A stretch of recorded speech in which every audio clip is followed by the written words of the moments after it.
천방지축 문화청년들의 책수다. 이제 시작합니다. 안녕하세요. 저희는 천방지축 문화청년들의 책수다. 책방지축입니다. 반갑습니다. 다들 잘 지내셨나요? 네, 잘 지냈습니다. 네. 저희가 이제 6월 달은 이회수 작가 특집을 하고 있는데요. 네. 벌써 이제 두 번째 차례가 왔습니다. 네. 52회 작품은 저번에 예고해드렸던 것처럼 훈장이라는 작품을 할 거고요. 네. 훈장이라는 작품은 1975년도에 발표된 작품이죠. 네. 꽤 됐어요. 네. 네. 이번 대본은 누가 준비하셨나요? 이번에는 저희의 특별 멤버이자 게스트 양민우 누나께서 네, 준비해 주셨습니다. 제가 있습니다.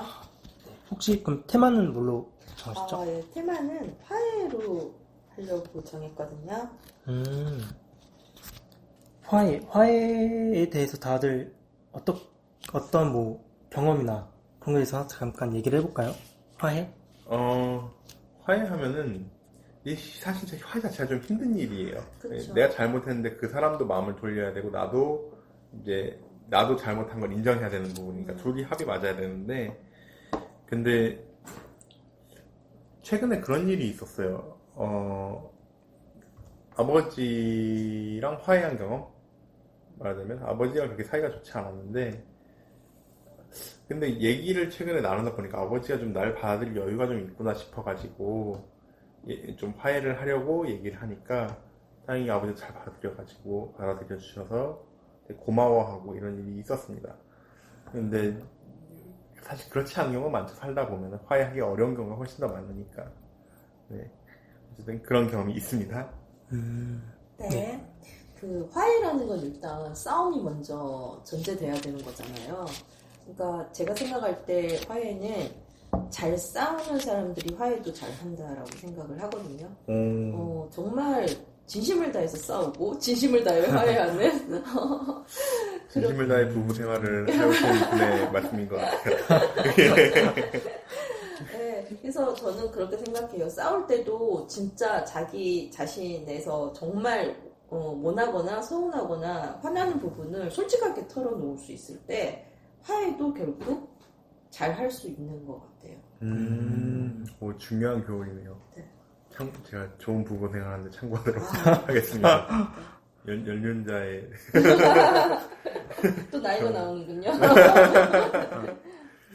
제가 생각하는 화해는 약간 용서의 아랫단계 같은 느낌이거든요. 결국에는 이제 싸우고서 한쪽만 잘못했을 때는 다른 한쪽이 일방적으로 용서를 하는 거잖아요. 근데 내가 정말 좀 우위에 있다 생각할 때는 용서라는 단어를 쓰고, 그게 아니라 좀 동등한 위치다, 그리고 내가 좀 더 여유가 있다라고 할 때는 좀 화해라는 말이 나오는 것 같아요. 그렇게 생각을 해봤습니다. 네. 자, 그럼 이제 작품 이야기로 넘어가 볼까요? 네. 그럼 양민 누나께서 준비해 오신 게 있으니까 그거 한번 읽으면서 들어가 보죠. 네. 네. 그 훈장이라는 소설의 줄거리를 간단하게 한번 말씀드리겠습니다. 이 훈장이라는 소설은 그 술과 노름에 빠져 있는 아버지가 술에 취하고 온 날은 아들을 개패듯이 패곤 한다. 아버지는 항상 아들에게 판검사가 되라고 귀에 박히도록 얘기하고 또 얘기하지만 아들 원일은 그림을 그리고 싶어 한다. 아버지는 전쟁에서 한쪽 팔을 잃고 금빛 훈장을 얻는다. 훈장은 아버지가 유일한 자랑거리다. 어느 날 아버지는 도박으로 딴 돈으로 집을 사고 여자도 데려온다. 여자에게는 딸이 하나 있었다. 그 아이는 자기 방 안에서 쥐를 키우며 수시로 잔인하게 죽인다. 아버지의 의처증과 폭력이 도를 넘자 계모와 딸은 도망을 간다. 그로 인해 원일은 아버지와의 관계가 더 악화되고 결국 자기도 아버지의 훈장과 돈을 훔쳐 집을 나간다. 그리고 친구에게서 아버지의 자살 소식을 듣는다. 이후 미대에 진학한 원일은 아버지의 죽음 이후 계속되는 방황을 하다 한 친구를 만나게 되고 같이 작업실을 쓰게 되면서 본격적으로 그림을 그린다. 그리고 아버지를 닮은 승냥이를 그리고 그 옆에다 아버지의 훈장을 달아놓는다. 이런 줄거리의 소설입니다. 아, 그럼, 네. 네. 그러면은, 이 작품에 대해 좀 더 응, 얘기를 할 게 있는데 응. 사실 이 작품은 이해수 작가의 등단작이라고 그렇죠. 생각하면 돼요. 진짜로 맞습니다. 네. 세대지로 등단하셨고 이 작품에 대한 설명을 약간 하자면은 네. 네.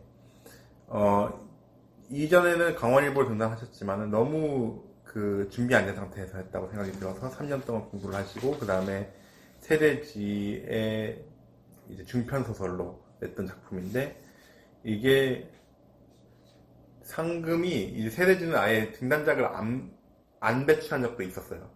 이게 신인상을 주는데 3년인가가 묵혔다고 그래요. 아, 예, 그 당선작이 없어서 맞아요, 계속 맞아요. 2월 되듯이 이렇게 세 번. 그래서 근데 이제 이해수 작가가 등장해가지고 그 상금을 다 먹은 거죠. 그래서 굉장히 미움을 많이 받았다고 해요, 사실요.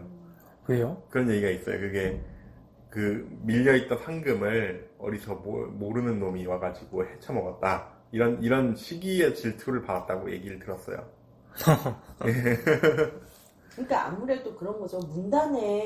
문단에서는 예상되는 작가들이 있었을 거고, 그 어떤 잘 나가는 작가의 밑에 뭐 문화생으로 있는 사람들도 있었을 거고, 그런 걸 뒤엎고 어디서 나타난 진짜 뭣도 아닌 놈이 그거를 다 제치고 상금을 가져갔으니까, 상금과 명예를 가져갔으니까 눈꼴시러웠다고 할 수 있겠죠. 실제로 이후에는 등단이 됐고 그리고 세대적으로 꽤 유명한 잡지인데도 불구하고 청탁이 안 왔대요. 오랫동안. 네. 그래서 뭔지 보니까 이제 이해 선생님은 그게 이제 학벌과 이런 것들이 얽혀 있었던 것 같다고 얘기를 하시는데 정확한 사실은 모르겠지만은 좀 이상하긴 해요. 등단한 작가한테 그 세대지에서 3년 만에 나타난 그래서 그 상금을 타갈 그 인물한테 청탁이 하나도 안 왔다는 건 좀 이상하긴 해요.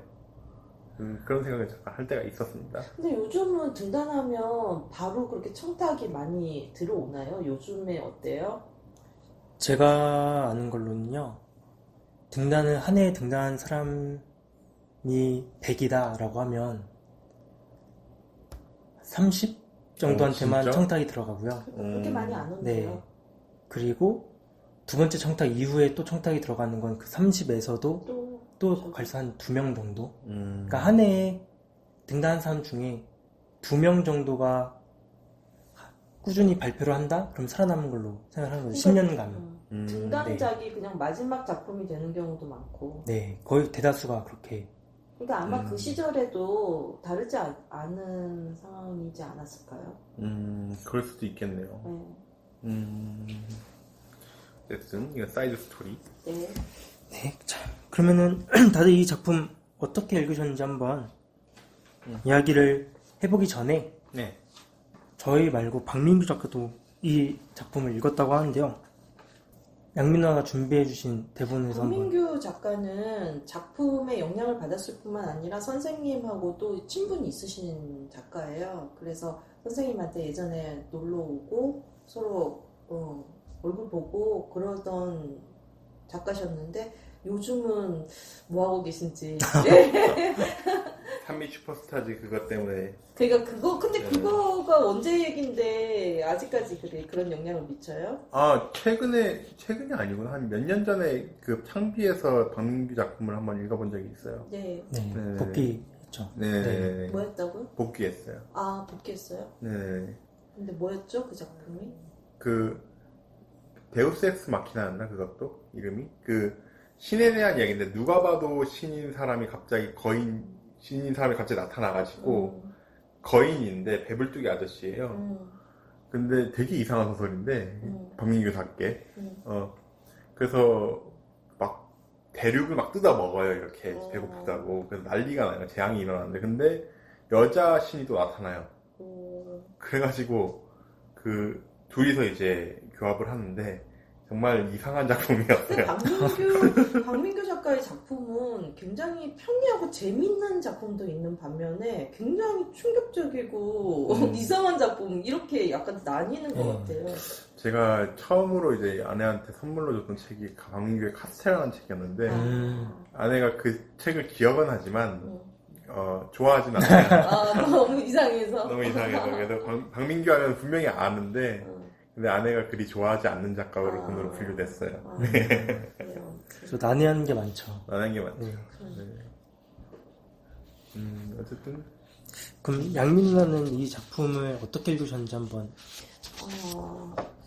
저는 그 아버지가 사람들한테 자랑할 게 사실은 훈장밖에 없잖아요. 그 훈장을 늘 꺼내놓고 닦고 자랑하고 인민군 뭐 내가 옛날에는 어쨌는데 이 옛날에는 이라는 얘기 굉장히 사람들 많이 들어본 말이잖아요. 아버지들이나 엄마가 내가 옛날에는 이런 말 말씀하시잖아요. 근데 그 옛날에라는 말을 많이 쓸수록 현재에 만족을 하지 못하는 삶을 살고 있다는 말이 아닌가. 이렇게 보면 우리 세대 아버지들도 다 이런 가슴에 훈장 하나씩 품고 살면서 그게 자랑이자 응어리가 될 수 있는, 그래서 그 응어리를 자식을 통해 풀고 싶고 자식이 성공해서 나의 그 어떤 한을 내가 이루지 못한 거를 대신 이뤄줬으면 하는 것 때문에 사실 그런 걸로 인해서 자식과 갈등이 굉장히 많은 아버지들이 많잖아요.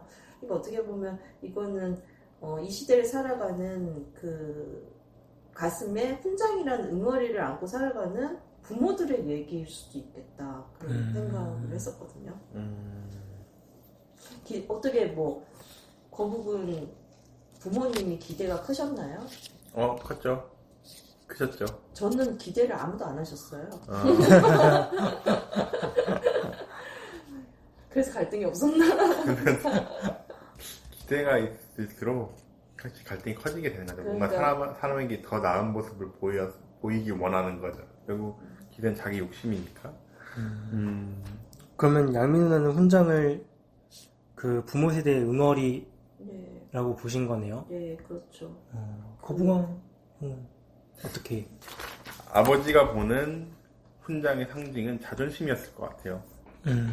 내가 왜 파리에다가 도박하고서 하고 있지만 내가 훈장을 가지고 있고 그런 자부심은 이렇게. 근데 아들 입장에서 보면은 그건 아빠가 아끼는 물건, 그리고 나중에 이제 미대 가기 전에 그냥 훔쳐 나오잖아요. 아버지의 가장 큰 상징이 자존감이었던 걸 뺏어서 그냥 나오는 거죠. 그래서 그 아버지 자살을 하고, 그리고 근데 미대 가서 이제 나중에 그림을 그릴 때 훈장과 이제 승냥이 그림 같이 걸어놓을 때 그 훈장은 아버지 자체에 사는 아버지라는 인간의 그 모습 자체, 그 아버지를 상징하는 그런 물건 자체가 되는 것 같아요. 저는 훈장이 굉장히 모순되는 소재라고 생각을 했거든요. 이 아버지를 계속 그 상황에 올가매는 트라우마의 트리거 같은 존재라고 생각을 했어요.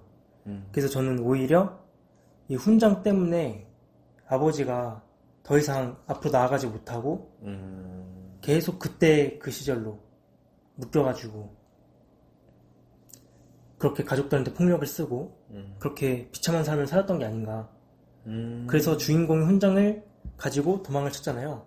그래서 아버지가 자살을 하는데 저는 오히려 그게 아버지에게는 그 트라우마부터의 해방이 되는 게 아니었을까라고 생각을 많이 했어요. 저는 그 훈장마저 잃어버린 아빠가 삶의 의지를 놔버리는 게 아닐까. 자기를 살게 하는 마지막 그런 그나마 자기를 버티게 해준 힘이 훈장이었는데 그게 사라지고 나서 삶의 의지마저 꺾여버린 게 아닐까라는 생각을 했거든요. 그리고 사실 저는 이 글에서 아들 원일이 굉장히 상처받는 인생을 살았잖아요. 근데 이걸 읽으면서 느꼈는데 그 어린 시절에는 자기 인생에 선택권이 별로 없잖아요. 부모로부터 받을 수밖에 없고, 근데 이런 상처를 무기력하게 받을 수밖에 없다가 그 아이에서 벗어나는 순간이 되잖아요. 이제 성장을 하고 중고등학생이 되면서 그 이제 무기력하게 받기만 했던 상처를 되돌려주고 싶어하는 순간이 오는데 그러면서 이제 그때부터는 싸우고 상처를 주고 왜 나에게 그랬었냐고 묻기도 하고 그때부터 싸움이 되고 그 다음 단계가 화해로 넘어갈 수도 있는데 가장 원일에게 힘들었던 거는 그 싸울 대상이 없어져 버린 거예요. 그냥 상처만 받고 그냥 단절돼 버린 거죠. 아빠의 자살로. 그래서 그걸 회복할 시간도 대상도 없어져 버린 거죠. 가장 열악한 상태로 상처가 계속 안으로 곰기만 하다가 그렇게 무기력하게 살아가다가 친구들을 보잖아요. 데모를 하는 친구들, 시를 쓰는 친구, 그 다음에 조각을 하는. 그래서 다들 열심히 살아가는 모습을 보면서 자기도 뭔가 이제는 아버지와 자기만의 방식으로 화해를 해야 되겠다라고 생각을 하게 되고 그러면서 승냥이를 그려내고 정말 처절하고 힘든 과정을 거쳐서 그림을 그려내고 다리 한쪽이 없는 승냥이. 근데 그 승냥이를 총으로 쏴서 다리 한쪽을 없애버리잖아요. 그 상황이 나오는데 그 상처받고 총에 맞은 승냥이의 그 모습, 그 악에 바치고 이빨을 드러낸 그 모습에서 아빠의 모습을 보잖아요. 그러니까 그런 그 과정을 상처받는 승냥이가 상처받는 과정을 보여주는 것이 결국은 아빠가 그 아버지가 살아오면서 세상으로부터 받은 상처잖아요. 그 고통, 괴로움, 그 손 한쪽을 잃는 이런 응어리 같은 것들을 이 원일은 그 그림으로 승화해서 표현을 하고 아버지의 그 한을 품고 자기의 어떤 화해를 아버지와도 화해를 해나가는 그런 장치로 그 그림을 완성해 내간 걸로 끝맺지 않을까 그런 생각이 들었어요. 거봉형은 어떻게 생각하셨나요? 비슷한 생각은 했어요. 이게 이제 승냥이를 그려내는 것에서 아버지를 느꼈고 그리고 그게 자신 안에 있는 트라우마를 어느 정도 이제 해소하는 역할을 했고 근데 제가 이제 저에게 좀 충격적인 장면은 마지막 장면인데 그냥 훈장과 이거 같이 걸어놓을 줄 몰랐거든요. 전혀 예상을 하지 못했어요. 그렇게 마무리될지도 몰랐는데 근데 이제 테마를 화해로 잡으셨지만은 저는 그것 이상의 어떤 것인 것 같아요. 단어로 표현하기엔 좀 무한 화해와 인정 그 사이 어디쯤에 있는 어떤 느낌인 것 같다는 생각을 했어요. 저도 아버지랑 사이가 좋을 때도 있고 나쁠 때도 있었지만 나쁠 때가 더 많았는데 내가 그림을 그렸다면 이렇게 애써보지 않았을까라는 생각도 들더라고요. 아버지의 삶을 그냥 그대로 받아들여 보는 것. 그쵸. 그런 생각을 좀 했습니다. 저는 좀 다르게 읽었는데요. 그러니까 아까 전에 말씀드렸던 것처럼 훈장이 족쇄에 갔다고 했잖아요. 그래서 사실 전쟁에서 팔 한 짝 잃었는데 그게 자랑거리가 아니잖아요. 그죠. 누군가에게는 분노해야 되고 보상을 받아야 되고 굉장히 억울하고 그런 걸 토로해야 되는데 이 훈장을 받음으로써 그게 자신의 상처가 자랑거리가 돼버린 거잖아요. 다른 사람들에게는. 그래서 이 아버지는 자기가 팔을 잃고 그 전쟁의 끔찍함을 겪었는데 그거를 누군가에게 끔찍했다고 얘기를 할 수가 없는 상황이 되어버렸다고 생각을 해요. 훈장 때문에.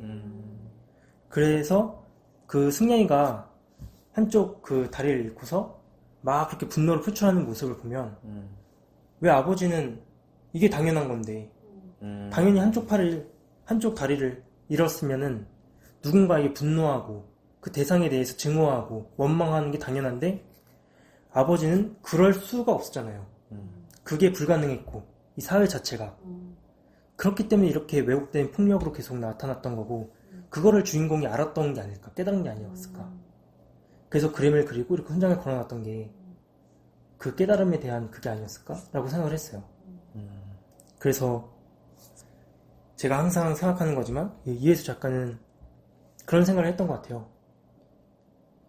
정말로 이 사람들을 치유하는 거는 그러니까 이런 아픔을 겪고 힘들어하고 그런 사람들을 치유하는 건 이런 훈장이나 국가에서 주는 그런 명예 이런 게 아니라 예술이다 라고 얘기하는 게 아닐까? 라는 시각으로 저는 이걸 읽었어요.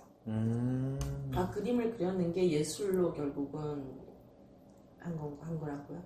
네, 그러니까 이 주인공이 이제 아버지가 죽고 이거 방황을 하다가 그 승냥이를 보면서 아버지의 그거를 깨닫고 자신 안에 있던 그 울분을, 그러니까 저는 아버지와 화해했다기도 보다는 그냥 자신의 그 과거를 놓아줬다는, 네, 자신의 그 억울함, 울분, 그걸 누군가에게는 풀어야 되는데 그거를 그림을 그리는 그 예술 행위로서 풀었다라고 생각을 했어요.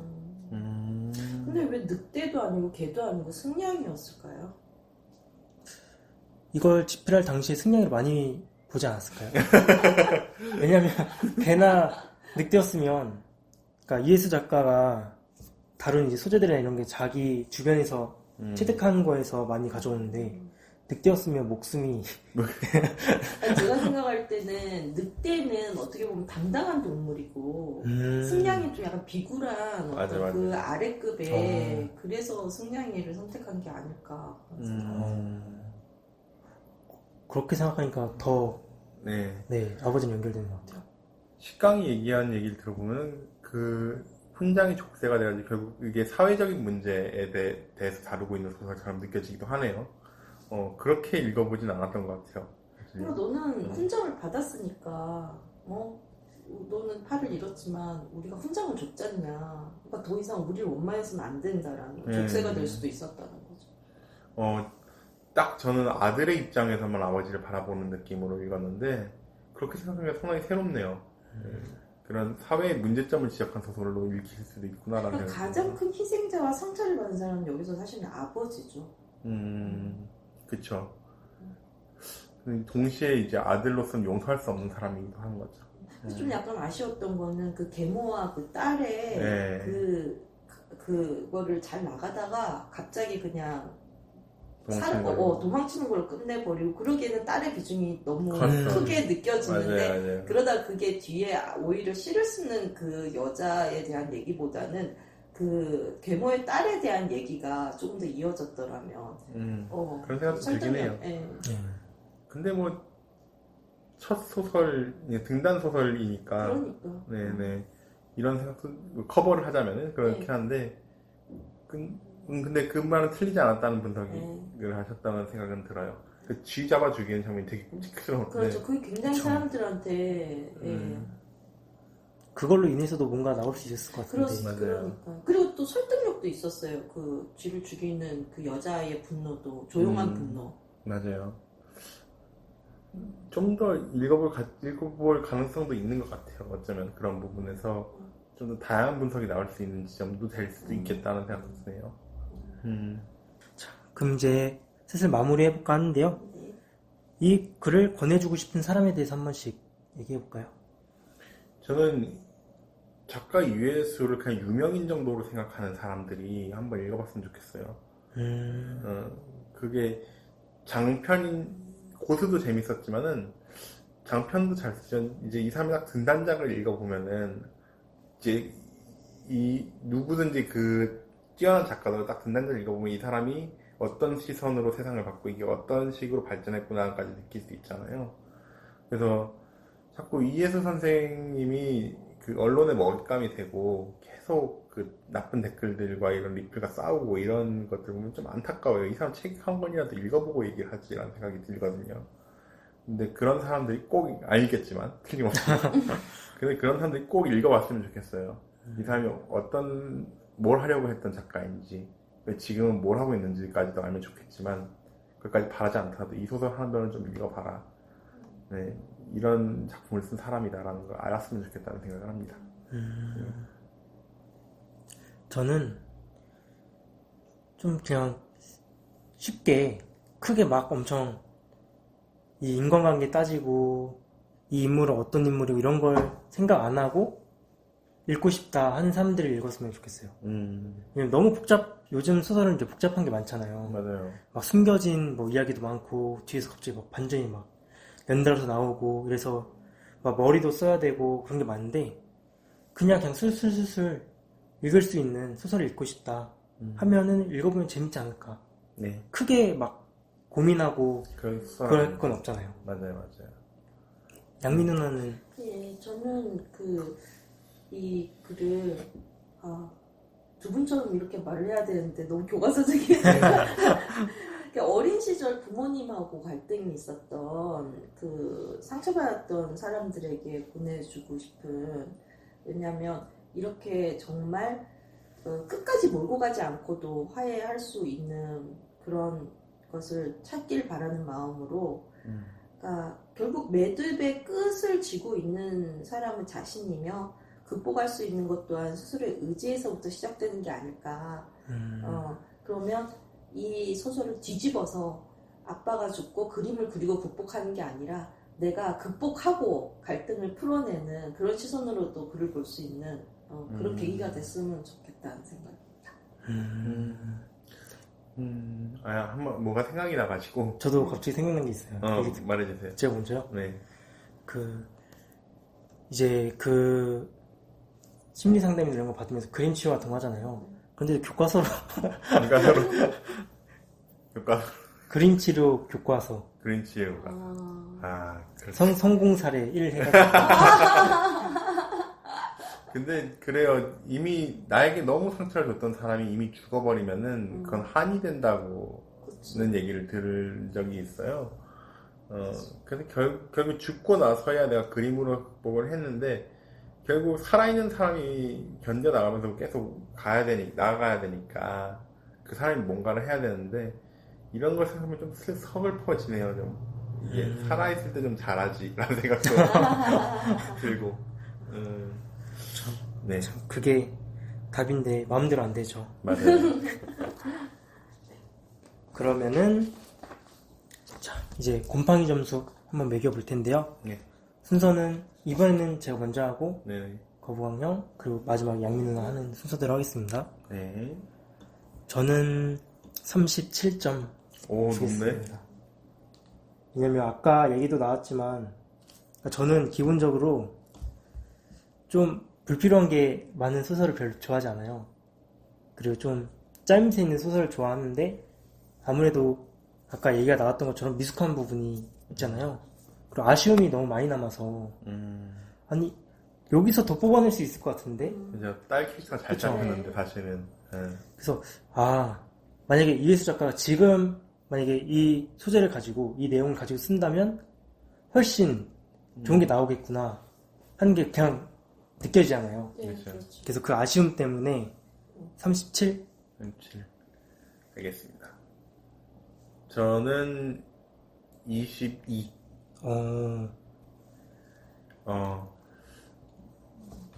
재밌게 읽은 작품이긴 하지만은 그래도 제가 준 점수 주고는 그렇게 후하지 않은 편인데, 왜 그러냐면은 딸이 아쉬워요. 딸이 계모의 딸이 너무 아쉬워요. 이 캐릭터가 그냥 이렇게 쓰러지는 게 좀 아쉬웠어요. 그쵸. 네, 되게 제가 제일 되게 충격적으로 봤던 장면 중에 하나는 죽은 개를 강아지를 던져주잖아요. 아들이 이제 놀래키려고. 근데 아무 얘기 없이 그냥 들어버리잖아요. 나 너무 섬찟해가지고. 진짜 섬찟해요. 사이코패스 아니야? 그러니까 못 당하겠어. 어떻게 잘못 걸렸나봐. 그래서 그런 강력한 캐릭터를 만들었는데 그 캐릭터가 그냥 떠나버린 걸로 처리되니까 너무 아쉬웠어요. 왜 나왔을지 잘 이해가 안 되는 정도로 나왔으니까 사실은. 퇴장이 너무 아쉬워요. 맞아요. 그래서 점수가 좀 높았습니다. 양민 누나는? 네, 저도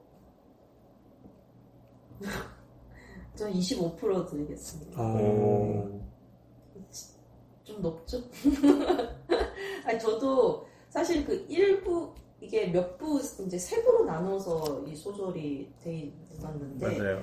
이거를 구태여 나눌 필요 없이 1부에서 그냥 쭉 끌어내려서 그 딸 아이 얘기랑 그 아버지의 얘기, 그 부분을 그냥 쭉 써내렸으면 훨씬 더 완성도 높고, 그러니까 꼭 끝에 어떤 뭔가를 극복시키려는 결말을 갖고 있으니까 이 부분이 더 부각될 수 있는 부분이 그냥 흐지부지 된 것 같은 느낌이 들거든요.